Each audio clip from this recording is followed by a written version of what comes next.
अस्सलाम वालेकुम सुमी हिंदिस कश्मीरी किचनस तक गार्डनस मज वेलकम आज कर मे राइस हस्क अत मन पोशन फ्लावर यम पॉट्स गमल अमन कर may add rice husk means यह पॉय तोमुल तमिक सह पॉय सह जरूरी त्रावन अत क्या अम सच वेंटिलेशन असल मिलान तो बेह मतलब फायदेमंद गमलन मज अगर तुम घर पॉय या पॉय जाय कर तो सोगी सह गमलन त्रावान अम सच मेज गया न्यूट्रिशियस बेह हवादार क्या ये कुल अनान तमन मतलब हवा बंद गया मीन्स कि अत चूर कर 15-20 दिन तो वंद वन कत करो चूर तो मगर ये पॉय त्रो ना यह फायदेमंद तो पन्न गमलन वंद ब्रोह थवन पॉय त्रे तो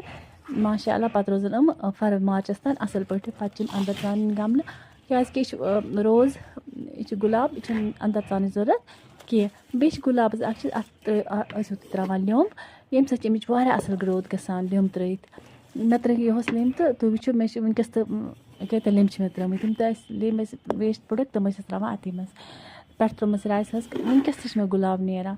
तो today I am adding this rice husk to my all flower plants so that it gets nutrition and it gets ventilated easily. Soil becomes fertile and it gets enough air ventilation takes place in it. So it's very beneficial for the flower pots. I have first time used this. Gonic फिर आज ये पाई करने से add इंशाल्लाह तो मुझे बस हमसे किस बार आज ये लिए मैं पाई आज किस बार ज़ेविश हल्क तो बेच वारा फायदेमंद कुलन खतर तो मे कर आज यह बस गमलन मज आज सुबह यह पाई त्रावान मे वन आज तह कि तुह करो पन्न गमलन मज पाई ऐड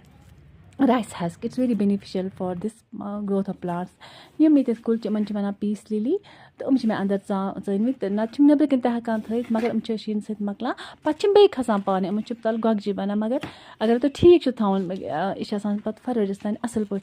मतलब असल यह अंदर वारिया असल तो अत वाइट कलर फ्लावर खसान अत त्रो मे राइस हस्क अम मूजूब कि अत रोज यह थोड़ा न्यूट्रिशन वेंटिलेशन रोज अत सारन गमलन तो मे गमल गरस मे त्र आज बस आज यह करान कि मे त्रो आज ये राइस हस्क इस अत पॉय वन कशर पे today I am adding this rice husk to peace lily also it's very beneficial for every plant तो वो मे आज इन गमलन मे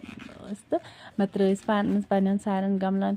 तो यह पीस लिली यह असल यह कुल अनो ना पे नेरन अत रूटस मज कुल तो हेको अलग अलग फ्लावर बेड बन तो ये वो कितन अत ये ऐड करा पॉय राइस हस्क तो देखिए आप मैं कैसे राइस हस्क ऐड कर रही हूँ पीस लीजिए